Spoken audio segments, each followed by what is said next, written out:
gives a reward for tzaddikim olam haba, and he gives a reward for Shaim in this world. And he's slow to give them punishment, rather he gives them reward here and tzaddikim olam haba.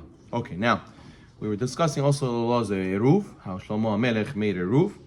But now the Gemara is going back on this that we're discussing in Prophet Yeshayahu.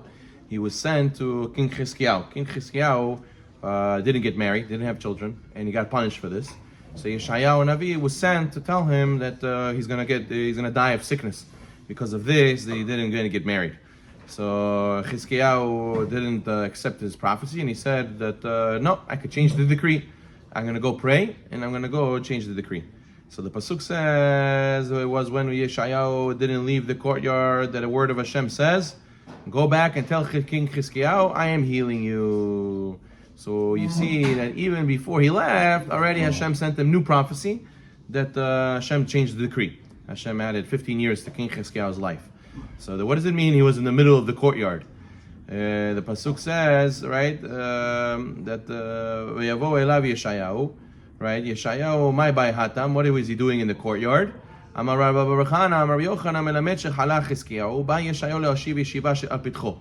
What happened was Yeshayahu was trying to do what? Was King Chizkiyahu was sick now. Yeshayahu wanted to help him.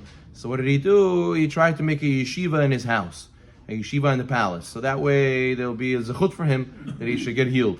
But the pasuk says he was in the middle of the entrance of the middle courtyard, and he didn't do it in the outer courtyard. Why? The Gemara says, from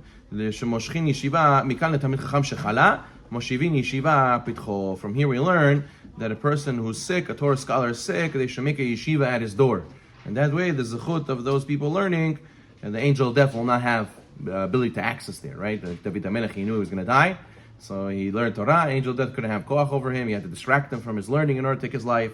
So the zechut of making a yeshiva by the sick person will make it that the angel of death cannot enter there. Okay, good. But the Gemara says, no, you shouldn't do that. Why? The Gemara says that you shouldn't follow this advice because doing so may provoke the Satan. Yeshayahu was a prophet. He wasn't nervous because he's righteous. But a regular person, maybe you don't have the zechut. Maybe if you're going to make it that you do a shiva over there, he sees you trying to block him, he's going to cause the Satan to chase you more. So therefore, only if you're on the level of Yeshayahu, then you can go and do things like this. Okay, interesting. The King Chizkiyahu didn't believe that Yeshayahu told him he's going to die. Why? Because the Gemara over there says, even if the sword is on your neck, you should never give up from praying, because maybe Hashem could change something. And we really see that Moshe Rabbeinu, the Midrash says, went through the same thing. It says that the one Midrash says they caught him after he killed the Egyptian slave master that he killed. And Midrash says they brought him to Paro, and the executioner wanted to kill him. Hashem made a miracle that his neck turned to marble. He wasn't able to cut his head off, and therefore he was able to run away to Midian. So you see that even the sword is on your neck, you should not give up hope. Okay, we're up to Perek Shlishit. תנו רבנן לא יאכל אדם בצל מפני נחש שבו מעשה ברבי חנינא בן דוסה שאכל חצי בצל חצי נחש שבו חלה ונטה למות. Gemara says a story, a person should not eat an onion because of the poison in it. Okay, so literally the snake in it, but it means the juice of the onion can be harmful to the body, like the venom of a snake. So now Rabbi Hananel says this only applies to the central core of the onion, from which the stalk has the seeds. So it looks twisted, so it looks like a snake. But the Aruch argues, and the Aruch says no, it's talking about an onion that was left in the ground for a long time. Regular onions, there's no danger. Anyways, the story is that there's some type of onion you shouldn't eat. So Rabbi Chanina Mendoza, one time he ate this onion, and he became sick and he almost died. His friends davened for him, and they had prayed that he should have mercy on him, and he lived. Because at that time the Jewish people needed him, so therefore they had a big zechut. So therefore they say, and before in the high holidays you need a zechut to be able to judge properly. You should get a position in the community where you're doing a big chesed for a lot of people. That way people need you, so that way you have a zechut to live.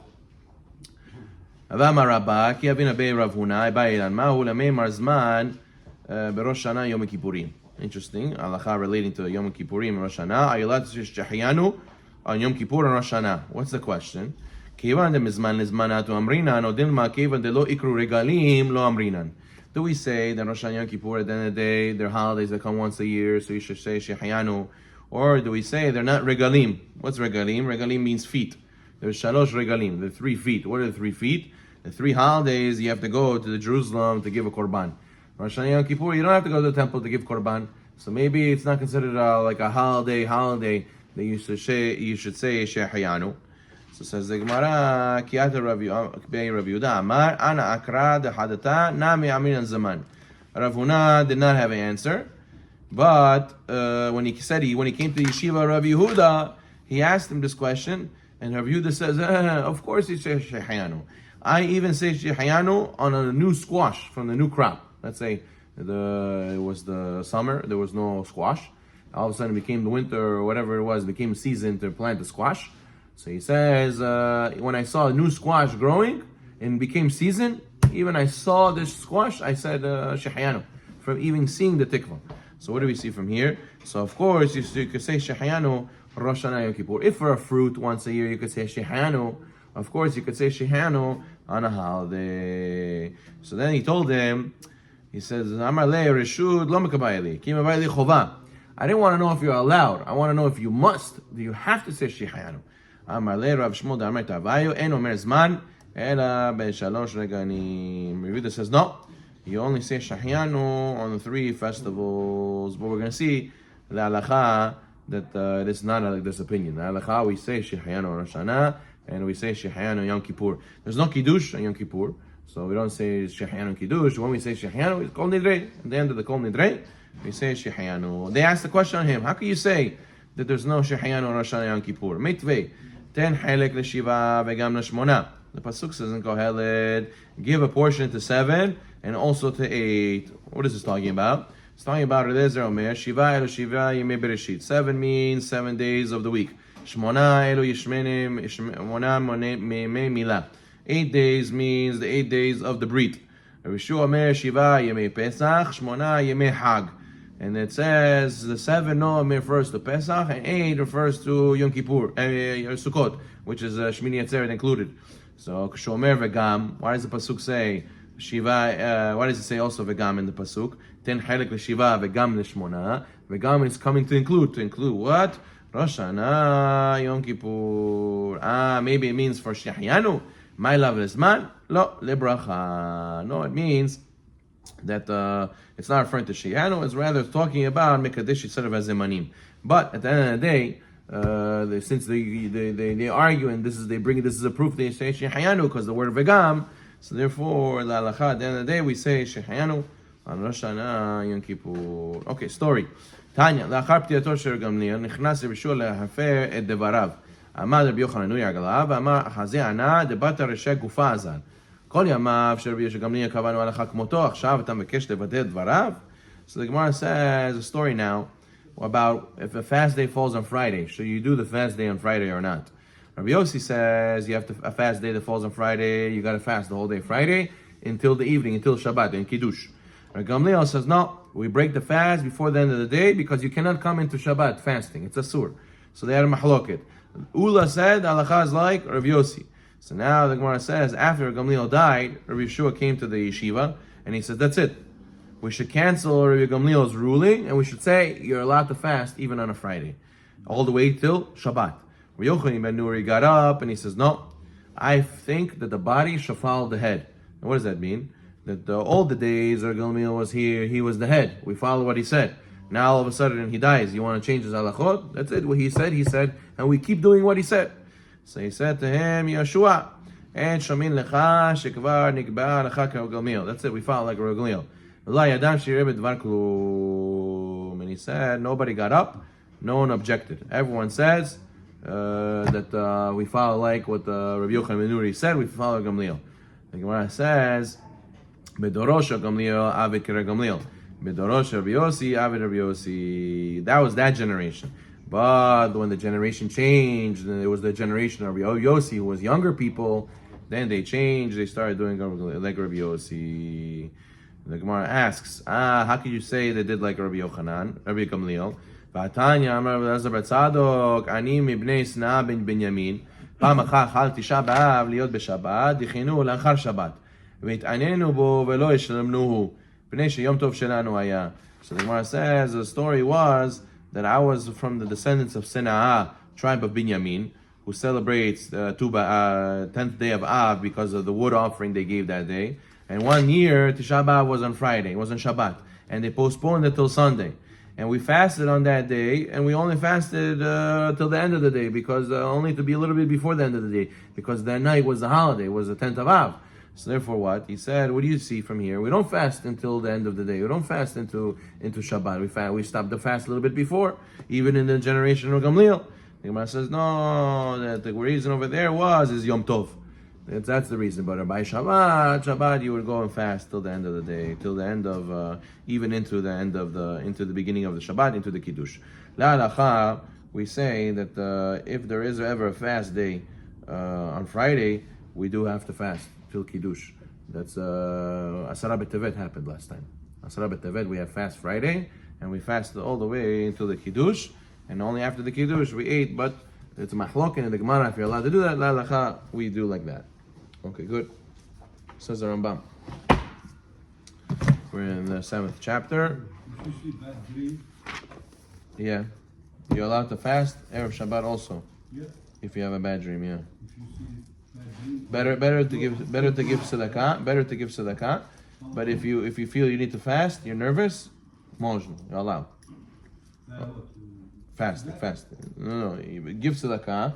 But if you feel it's very, very scary and you want to fast, you saw teeth fell out, you saw that walls of your house fall, you saw Sefer Torah burning, God forbid these kind of things, you could go and fast even Erev Shabbat. Okay, you have to put tzedakah, you can fast. Yes. Okay, good. Good, where were we? We were Perek Zayin. Why am I here? This is the wrong place, I think. Yeah, we were much before. Here we go. This is where we went. So he says the Rambam Halacha Dalet. Sometimes people do sins, they feel, I did so many sins, Hashem doesn't like me, I'm far from Hashem doesn't want me, we're all going to get home anyways. No, Chas v'shalom. En davar ken, says the Rambam. That's not true. Once you do Teshuva, Hashem loves you as if you didn't do the sin at all. Hashem makes it as if you didn't do the sin. He removes it. The Teshuva gets rid of it. V'lo, not just this, scharo arbe, yoter. Your reward is greater than a person who didn't sin. Why? You tasted the taste of sin, and you separated from it. You conquer Yetzirah. And that's what the sages say. And tzaddikim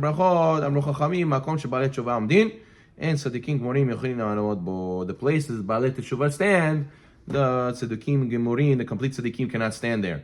כלומר, מעלתן גדולה ממעלת אלו שלא חטאו מעולם, פני שהם כובשים יצאם יותר מהן. The Baal Teshuva has to fight more. He knows more, he tasted more, and he has to hold himself more. So therefore he's on a higher level than the tzaddik who never did any sins. Do we tell people to do sins and then do Teshuva so they get more reward? No. Only if they messed up, then you fix it by becoming Baal Teshuva. But you don't let yourself say, I'll just do sins, I'll become Baal Teshuva. You can't do that. Halacha hey. All the prophets that God sent to the Jewish people throughout history, they all told them to do this big mitzvah called Teshuva. She'en Yisrael nigalin ela beteshuva. The only way we get redeemed is doing through Teshuva. Not through great merits, rather doing Teshuva for the things we do wrong. כבר הבטיחו התורה, שוף ישראל, לעשות תשובה בסוף גלותן, מיד ניגלין. And anyways, the prophets already told us in the end that we're all going to do teshuva, and that's how the Geulah is going to come.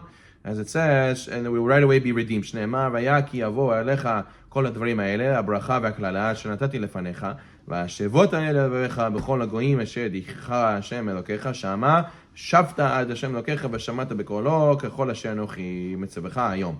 So it says in the Torah explicitly, then all these bad things will happen to you, God forbid, and then you'll realize you need Hashem, and then you'll do Teshuvah, and Hashem will save you from all the goyim. V'shava Hashem elokecha, Hashem will return you and bring you back to the land. So you see that the Geulah is all dependent on Teshuvah. But we have to make everybody do Teshuva, not just ourselves. Everybody, the whole Am Yisrael have to do Teshuva, and then we'll have the Geula. The Gemara Masechet Sanhedrin is machloket over there. If you do Teshuva, Hashem says, I'll redeem you. And if you do not do Teshuva, Eliezer says, Hashem will make an evil king. Go and make evil decrees, and he'll force you to do Teshuva. Chas Shalom. Okay, we'll stop over here. Baruch Na'olam. Amen. Amen.